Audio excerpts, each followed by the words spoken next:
নমস্কার বন্ধুরা, shout with Dipanjan চ্যানেলে আপনাদের সকলকে স্বাগত জানাই। আপনারা শুনছেন শ্রীমকথিত শ্রী শ্রী রামকৃষ্ণ কথামৃত 46তম পর্ব নিয়ে আপনাদের কাছে চলে এসেছি। চলুন আজকের পর্বটি শুরু করা যাক।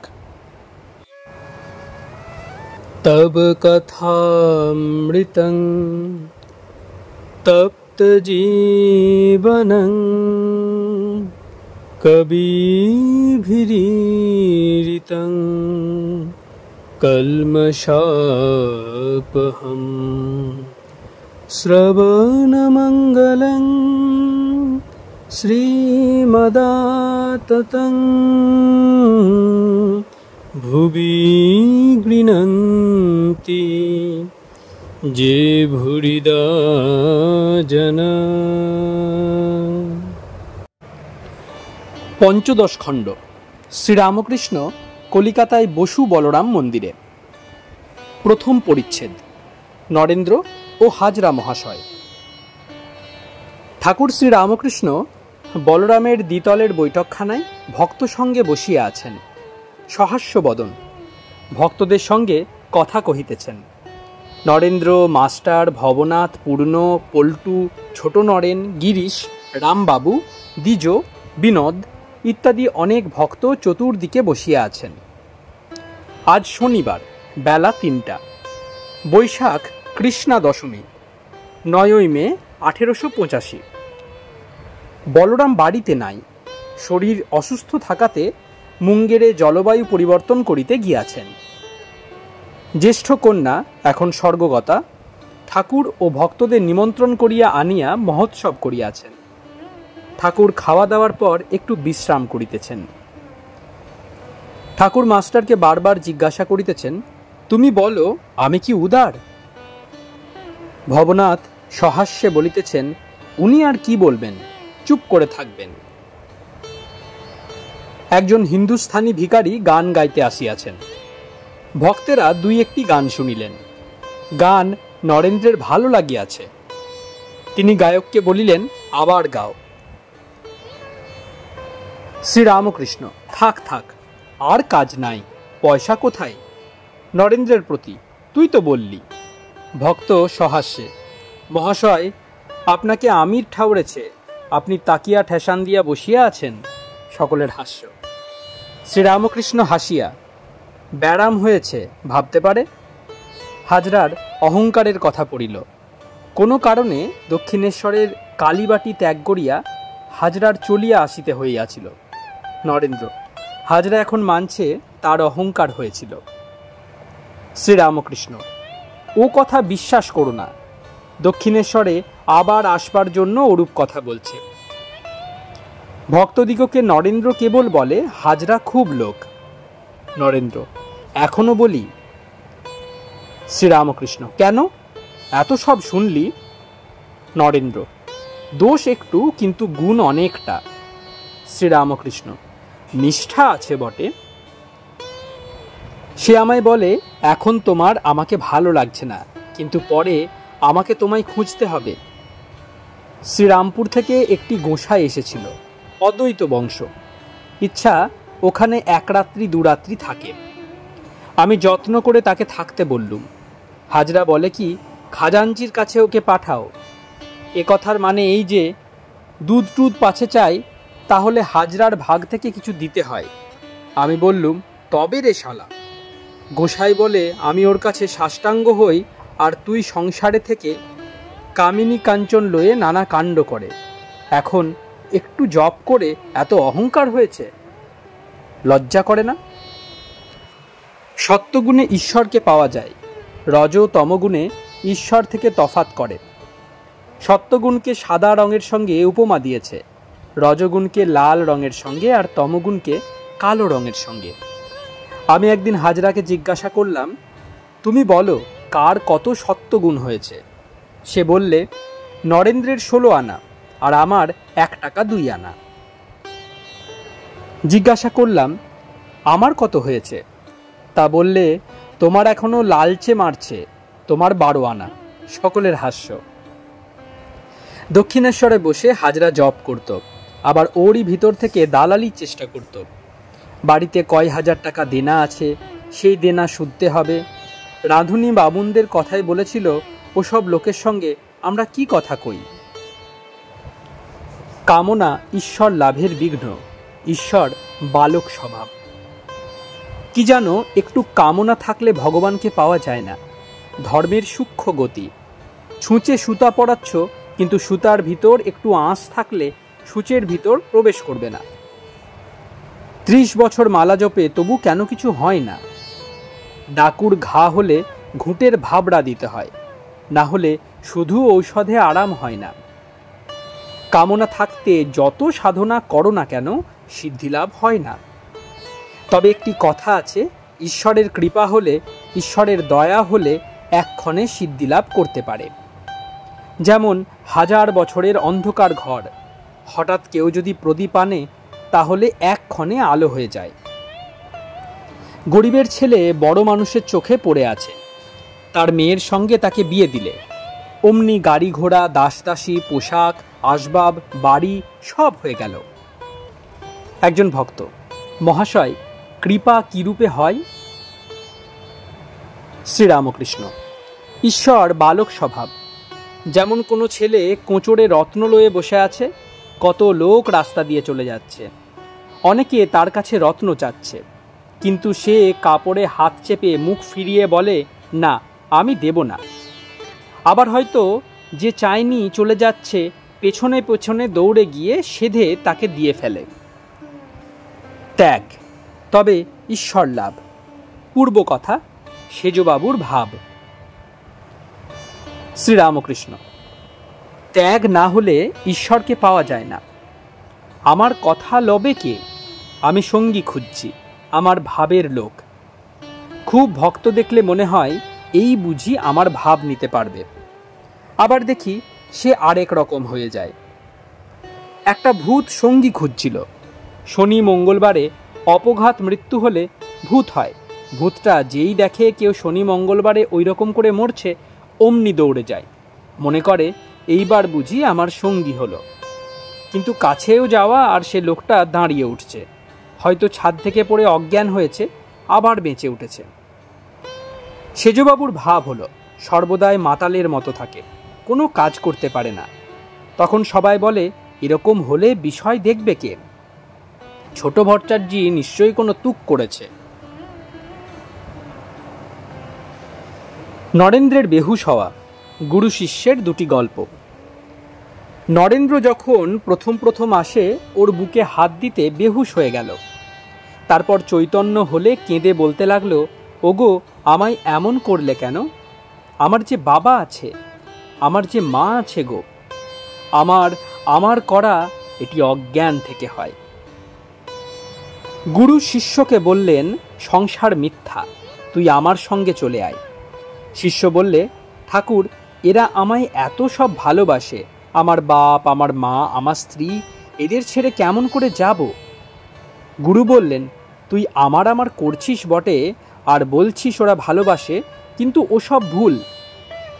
আমি তোকে একটা ফন্দি শিখিয়ে দিচ্ছি, সেইটি করিস, তাহলে বুঝবি সত্য ভালোবাসে কি না।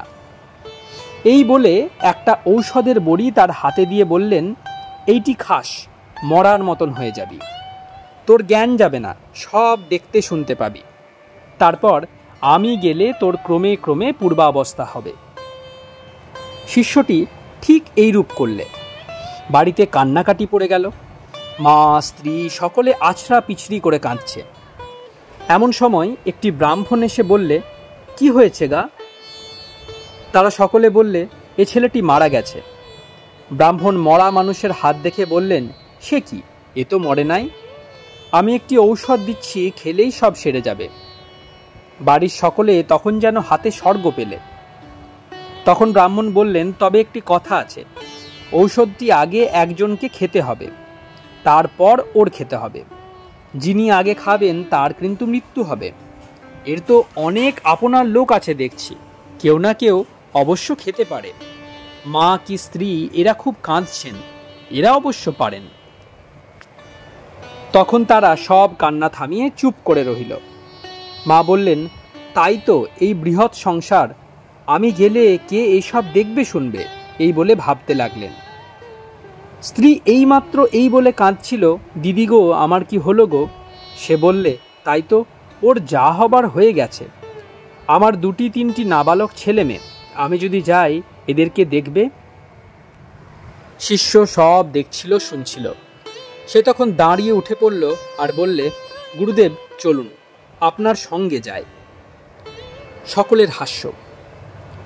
আরেকজন শিষ্য গুরুকে বলেছিল, আমার স্ত্রী বড় যত্ন করে, ওর জন্য গুরুদেব যেতে পারছি না। শিষ্যটি হঠযোগ করত। গুরু তাকেও একটি ফন্দি শিখিয়ে দিলেন। একদিন তার বাড়িতে খুব কান্নাকাটি পড়েছে। পাড়ার লোকেরা এসে দেখে হঠযোগী ঘরে আসনে বসে আছে, এঁকে বেঁকে আড়ষ্ট হয়ে। সবাই বুঝতে পারলে তার প্রাণবায়ু বেরিয়ে গেছে। স্ত্রী আছড়ে কাঁদছে, ওগো আমাদের কি হলো গো, ওগো তুমি আমাদের কি করে গেলে গো, ওগো দিদি গো, এমন হবে তা জানতাম না গো। এদিকে আত্মীয় বন্ধুরা খাট এনেছে, ওকে ঘর থেকে বার করছে। এখন একটি গোল হলো, এঁকে বেঁকে আড়ষ্ট হয়ে থাকাতে সে দাঁড় দিয়ে বেরুচ্ছে না। তখন একজন প্রতিবেশী দৌড়ে একটা কাটারি লয়ে দাঁড়ের চৌকাঠ কাটতে লাগলো। স্ত্রী অস্থির হয়ে কাঁদছিল, সে দুমদুম শব্দ শুনে দৌড়ে এলো। এসে কাঁদতে কাঁদতে জিজ্ঞাসা করলে, ওগো কি হয়েছে গো? তারা বললে, ইনি বেরুচ্ছেন না, তাই চৌকাঠ কাটছি। তখন স্ত্রী বললে, ওগো অমন কর্ম করো না গো, আমি এখন রাঁড় বেওয়া হলুম, আমার আর দেখবার লোক কেউ নাই, কটি নাবালক ছেলেকে মানুষ করতে হবে, এ দুয়ার গেলে আর তো হবে না। ওগো ওর যা হবার তা তো হয়ে গেছে, হাত পা ওর কেটে দাও। তখন হঠযোগী দাঁড়িয়ে পড়ল। তার তখন ঔষধের ঝোঁক চলে গেছে। দাঁড়িয়ে বলছে, তবে রে শালি, আমার হাত পা কাটবে? এই বলে বাড়ি ত্যাগ করে গুরুর সঙ্গে চলে গেল। সকলের হাস্য। অনেকে ঢং করে শোক করে, কাঁদতে হবে জেনে আগে নথ খোলে, আর গহনা সব খোলে, খুলে বাক্সের ভিতর চাবি দিয়ে রেখে দেয়। তারপর আছড়ে এসে পড়ে আর কাঁদে, ওগো দিদি গো আমার কি হলো গো। দ্বিতীয় পরিচ্ছেদ। অবতার সম্বন্ধে শ্রীরামকৃষ্ণের সম্মুখে নরেন্দ্রাদির বিচার। নরেন্দ্র, প্রুফ না হলে কেমন করে বিশ্বাস করি যে ঈশ্বর মানুষ হয়ে আসেন? গিরিশ, বিশ্বাসী সাফিসিয়েন্ট প্রুফ। এই জিনিসটা এখানে আছে, এর প্রমাণ কি? বিশ্বাসী প্রমাণ। একজন ভক্ত, এক্সটার্নাল ওয়ার্ল্ড বাহিরে আছে, ফিলোসফার কেউ প্রুভ করতে পেরেছে? তবে বলেছে ইররেজিস্টিবল বিলিফ। গিরিশ নরেন্দ্রের প্রতি, তোমার সম্মুখে এলেও তো বিশ্বাস করবে না। হয়তো বলবে, ও বলছে আমি ঈশ্বর মানুষ হয়ে এসেছি, ও মিথ্যাবাদী ভণ্ড। দেবতারা অমর এই কথা পড়িল। নরেন্দ্র, তার প্রমাণ কই? গিরিশ, তোমার সামনে এলেও তো বিশ্বাস করবে না। নরেন্দ্র, অমর পাস্ট এজেসতে ছিল, প্রুফ চাই। মণি পল্টুকে কি বলিতেছেন? পল্টু নরেন্দ্রর প্রতি সহাস্যে। অনাদি কি দরকার? অমর হতে গেলে অনন্ত হওয়া দরকার। শ্রীরামকৃষ্ণ সহাস্যে। নরেন্দ্র উকিলের ছেলে, পল্টু ডেপুটির ছেলে। সকলের হাস্য। সকলে একটু চুপ করিয়া আছেন। যোগিন গিরিশাদি ভক্তদের প্রতি সহাস্যে। নরেন্দ্রের কথা ইনি আর লন না। শ্রীরামকৃষ্ণ সহাস্যে। আমি একদিন বলছিলাম, চাতক আকাশের জল ছাড়া আর কিছু খায় না। নরেন্দ্র বললে, চাতক এ জলও খায়। তখন মাকে বললুম, মা এসব কথা কি মিথ্যা হয়ে গেল? ভারী ভাবনা হলো। একদিন আবার নরেন্দ্র এসেছে। ঘরের ভিতর কতকগুলি পাখি উড়ছিল দেখে বলে উঠল, ওই ওই। আমি বললাম, কি? ও বললে, ওই চাতক, ওই চাতক। দেখি কতকগুলো চামচিকে। সেই থেকে ওর কথা আর লই না। সকলের হাস্য। ঈশ্বর রূপ দর্শন কি মনের ভুল? শ্রীরামকৃষ্ণ। যদুমল্লিকের বাগানে নরেন্দ্র বললে, তুমি ঈশ্বরের রূপ টুপ যা দেখো ও মনের ভুল। তখন অবাক হয়ে ওকে বললাম, কথা কয় যে রে? নরেন্দ্র বললে, ও অমন হয়। তখন মার কাছে এসে কাঁদতে লাগলাম। বললাম, মা এ কি হলো? এসব কি মিছে? নরেন্দ্র এমন কথা বললে তখন দেখিয়ে দিলে চৈতন্য, অখণ্ড চৈতন্য, চৈতন্যময় রূপ, আর বললে এসব কথা মেলে কেমন করে যদি মিথ্যা হবে? তখন বলেছিলাম, শালা তুই আমায় অবিশ্বাস করে দিছিলি, তুই আর আসিসনি। ঠাকুর শ্রী রামকৃষ্ণ, শাস্ত্র ও ঈশ্বরের বাণী। আবার বিচার হইতে লাগিল। নরেন্দ্র বিচার করিতেছেন। নরেন্দ্রের বয়স এখন 22 বৎসর 4 মাস হইবে। নরেন্দ্র গিরিশ মাস্টার প্রভৃতিকে শাস্ত্রই বা বিশ্বাস কেমন করে করি? মহানির্বাণতন্ত্র একবার বলছেন ব্রহ্মজ্ঞান না হলে নরক হবে, আবার বলে পার্বতীর উপাসনা ব্যতীত আর উপায় নাই। মনু সংহিতায় মনু লিখছেন মনুরই কথা, মোজেস লিখছেন পেন্টাটিউক, তাঁরই নিজের মৃত্যুর কথা বর্ণনা। সাংখ্য দর্শন বলছেন ঈশ্বরা সিদ্ধে, ঈশ্বর আছেন এ প্রমাণ করবার জো নাই। আবার বলে বেদ মানতে হয়, বেদ নিত্য। তা বলে এসব নাই বলছি না, বুঝতে পারছি না, বুঝিয়ে দাও। শাস্ত্রের অর্থ যার যা মনে এসেছে তাই করেছে, এখন কোনটা লব? হোয়াইট লাইট রেড মিডিয়ামের মধ্য দিয়ে এলে লাল দেখায়, গ্রিন মিডিয়ামের মধ্যে দিয়ে এলে গ্রিন দেখায়। একজন ভক্ত, গীতা ভগবান বলেছেন, শ্রীরামকৃষ্ণ, গীতা সব শাস্ত্রের সার। সন্ন্যাসীর কাছে আর কিছু না থাকে, গীতা একখানি ছোট থাকবে। একজন ভক্ত, গীতা শ্রীকৃষ্ণ বলেছেন। নরেন্দ্র, শ্রীকৃষ্ণ বলেছেন না ইয়ে বলেছেন? ঠাকুর শ্রীরামকৃষ্ণ অবাক হইয়া নরেন্দ্রের এই কথা শুনিতেছেন। শ্রীরামকৃষ্ণ, এসব বেশ কথা হচ্ছে। শাস্ত্রের 2 রকম অর্থ, শব্দার্থ ও মর্মার্থ। মর্মার্থটুকু লতে হয় যে অর্থ ঈশ্বরের বাণীর সঙ্গে মিলে।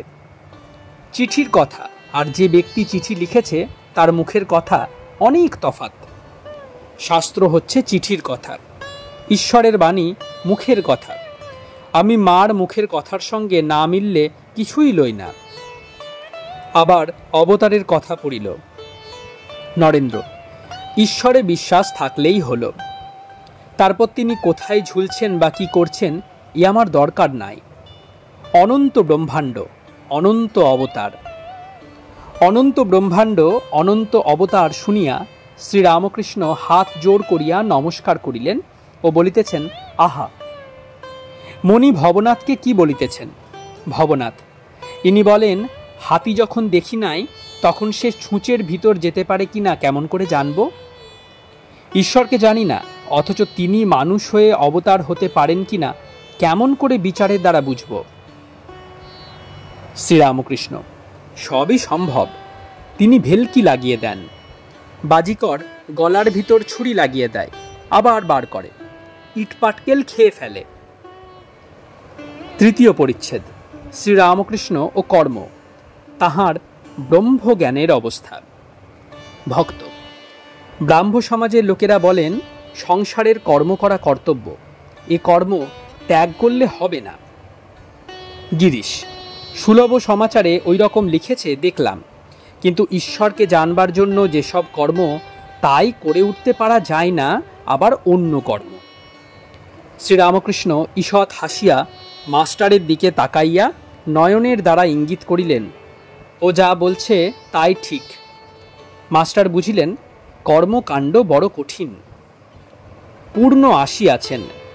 শ্রীরামকৃষ্ণ, কে তোমাকে খবর দিলে? পূর্ণ, সারদা। শ্রীরামকৃষ্ণ উপস্থিত মেয়ে ভক্তদের প্রতি, ওগো, একে একটু জল খাবার দাও তো। এবার নরেন্দ্র গান গাইবেন। ঠাকুর শ্রীরামকৃষ্ণ ও ভক্তেরা শুনিবেন। নরেন্দ্র গাইতেছেন গান। পর্বত পাথার, বোমে জাগো রুদ্র উদ্যত বাজ, দেব দেব মহাদেব কাল কাল মহাকাল, ধর্মরাজ শঙ্কর শিব তার হরপাপ। গান। সুন্দর তোমার নাম দিন স্মরণ হে, বহিছে অমৃত ধার, জুড়াই শ্রবণ প্রাণ রমণ হে। গান। বিপদ ভয় বারণ যে করে ওরে মন, তারে কেন ডাকো না? মিছে ভ্রমে ভুলে সদা রয়েছ ভব ঘোরে মজি, একই বিড়ম্বনা। এ ধন জন নারবে হেন, তারে যেন ভুলো না। ছাড়ি অসার ভজহসার, যাবে ভব যাতনা। এখন হিত বচন শোনো, যতনে করি ধারণা। বদন ভরি নাম হরি, সতত কর ঘোষণা। যদি এভাবে পার হবে, ছাড়ো বিষয় বাসনা। সঁপিয়ে তনু হৃদয় মন, তাঁর করো সাধনা। পল্টু: এই গানটি গাইবেন? নরেন্দ্র: কোনটি? পল্টু: দেখিলে তোমার সেই অতুল প্রেম আননে, কি ভয় সংসার শোক ঘোর বিপদ শাসনে। নরেন্দ্র সে গানটি গাহিতেছেন। দেখিলে তোমার সেই অতুল প্রেম আননে, কি ভয় সংসার শোক ঘোর বিপদ শাসনে। অরুণ উদয়ে আধার যেমন যায় জগৎ ছাড়িয়ে, তেমনি দেব তোমার জ্যোতি মঙ্গলময় বিরাজিলে। ভকত হৃদয় বীত শোক তোমার মধুর সান্ত্বনে, তোমার করুণা তোমার প্রেম হৃদয়ে প্রভু ভাবিলে। উথলে হৃদয় নয়ন বাড়ি, রাখে কে নিবারিয়ে। জয় করুণাময় তোমার প্রেম গাইয়ে। যাই যদি যাক প্রাণ তোমার কর্ম সাধনে। মাস্টারের অনুরোধে আবার গাইতেছেন। মাস্টার ও ভক্তেরা অনেকে হাত জোড় করিয়া গান শুনিতেছেন। গান: হরি রস মদিরা পিয়ে মম মানস মাতরে, একবার লুটহ অবনীতল হরি হরি বলি কাঁদরে, গতি কর কর বলে। গভীর নিনাদে হরি নামে গগন ছাউড়ে, নাচো হরি বলে দুবাহু তুলে হরিনাম বিলাউড়ে, লোকের দাঁড়ে দাঁড়ে।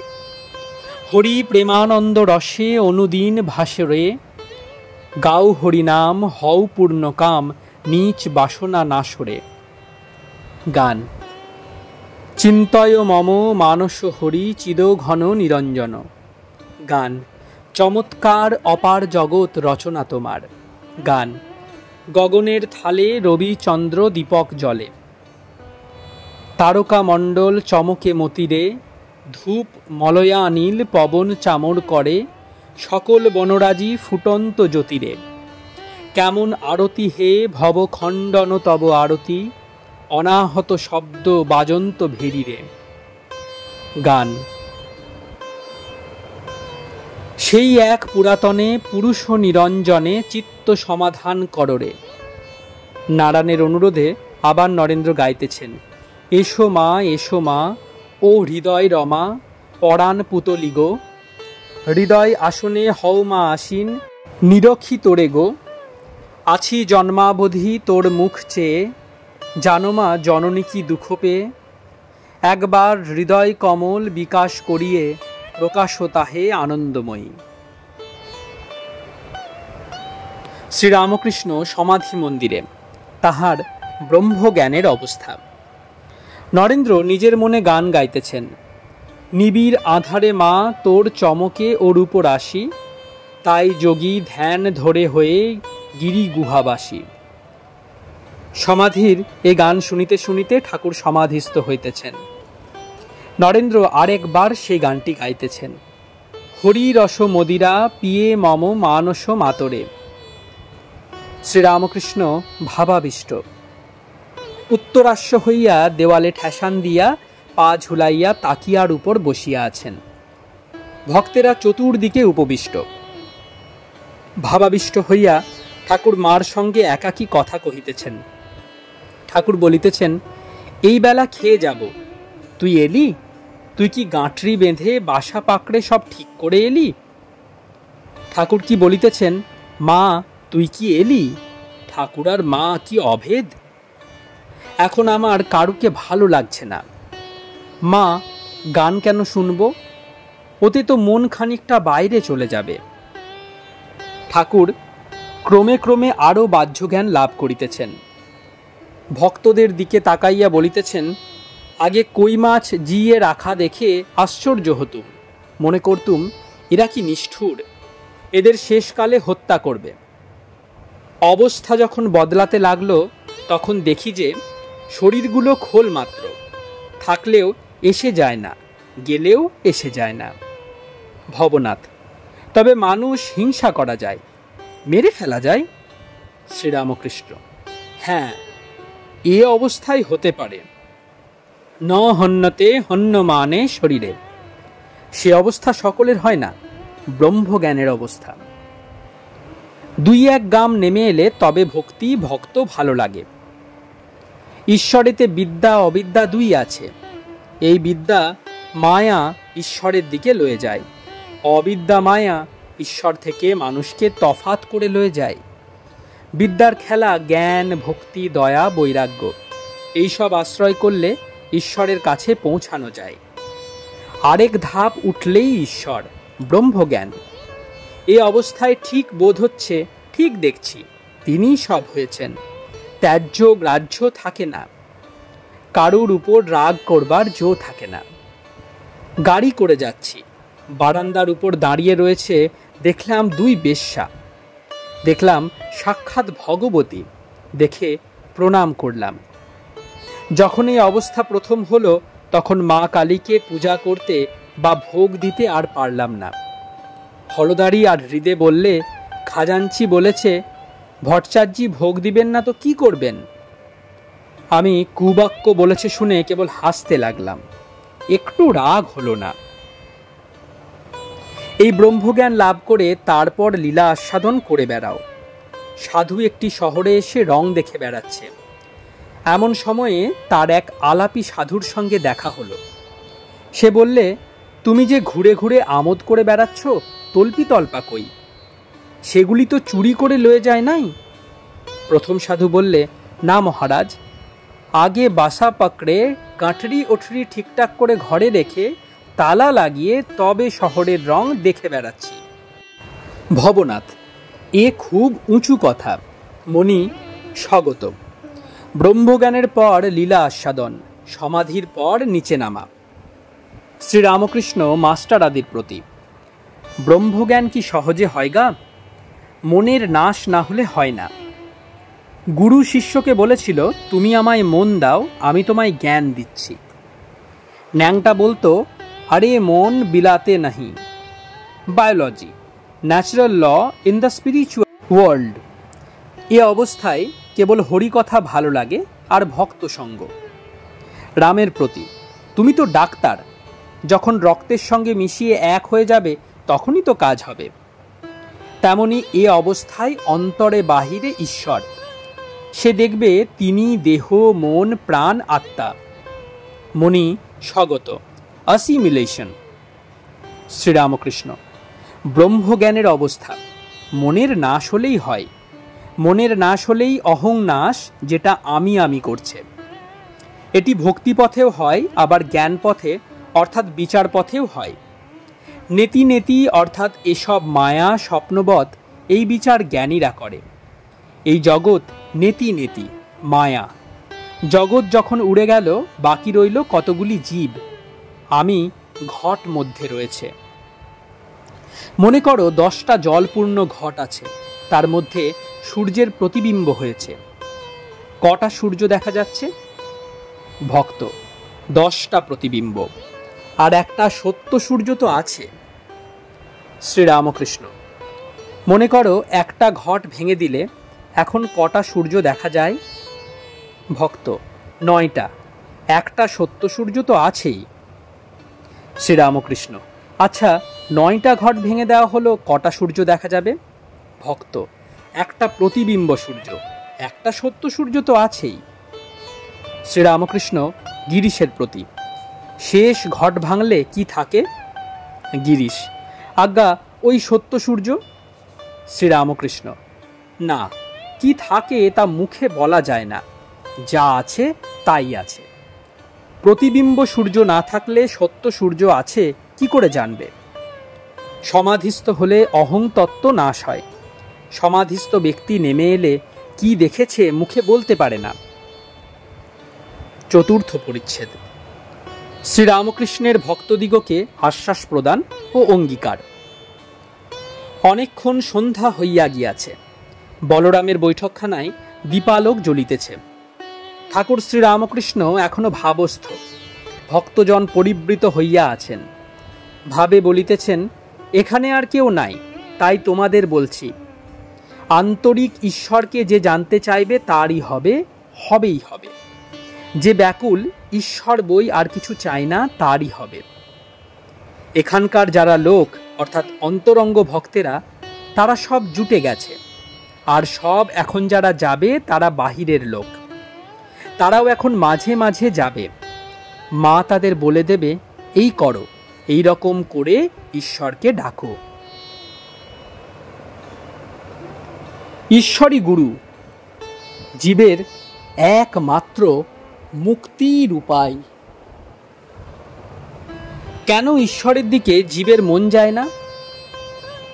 ঈশ্বরের চেয়ে তার মহামায়ার আবার জোর বেশি, জজের চেয়ে প্যাদার ক্ষমতা বেশি। সকলের হাস্য। নারদকে রাম বললেন, নারদ, আমি তোমার স্তবে বড় প্রসন্ন হয়েছি, আমার কাছে কিছু বর লও। নারদ বললেন, রাম, তোমার পাদপদ্মে যেন আমার শুদ্ধা ভক্তি হয়, আর যেন তোমার ভুবন মোহিনী মায়ায় মুগ্ধ না হই। রাম বললেন, তথাস্তু, আর কিছু বর লও। নারদ বললেন, রাম, আর কিছু বর চাই না। এই ভুবন মোহিনী মায়ায় সকলে মুগ্ধ। ঈশ্বর দেহ ধারণ করেছেন, তিনিও মুগ্ধ হন। রাম সীতার জন্য কেঁদে কেঁদে বেরিয়েছিলেন। পঞ্চভূতের ফাঁদে ব্রহ্ম পড়ে কাঁদে। তবে একটি কথা আছে, ঈশ্বর মনে করলেই মুক্ত হন। ভবনাথ। রেলগাড়ির গার্ড নিজে ইচ্ছা করে রেলের গাড়ির ভিতর আপনাকে রুদ্ধ করে, আবার মনে করলেই নেমে পড়তে পারে। শ্রীরামকৃষ্ণ। ঈশ্বর কোটি যেমন অবতারাদি, মনে করলেই মুক্ত হতে পারে। যারা জীব কোটি তারা পারে না। জীবরা কামিনী কাঞ্চনে বদ্ধ। ঘরের দ্বার জানালা ইস্কুরু দিয়ে আটা, বেরুবে কেমন করে? ভবনাথ সহাস্যে। যেমন রেলের থার্ড ক্লাস প্যাসেঞ্জাররা চাবিবন্ধ, বেরুবার জো নাই। গিরিশ। জীব যদি এরূপ আষ্টে পৃষ্ঠে বদ্ধ, তার এখন উপায়? শ্রীরামকৃষ্ণ। তবে গুরুরূপ হয়ে ঈশ্বর স্বয়ং যদি মায়াপাশ ছেদন করেন, তাহলে আর ভয় নাই। ঠাকুর কি ইঙ্গিত করিতেছেন যে তিনি নিজে জীবের মায়াপাশ ছেদন করতে দেহ ধারণ করে গুরুরূপ হয়ে এসেছেন?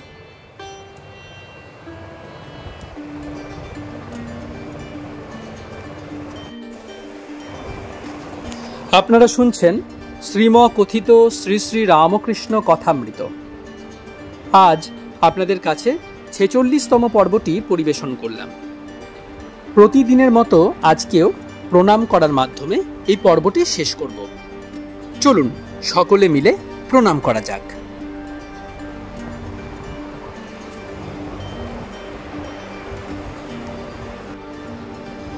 নিরঞ্জনং নিত্যমনন্তরূপং ভক্তানুকম্পা ধৃতবিগ্রহং বৈ ঈশাবতারং পরমেশমিডং তং রামকৃষ্ণং শিরসা নমামি।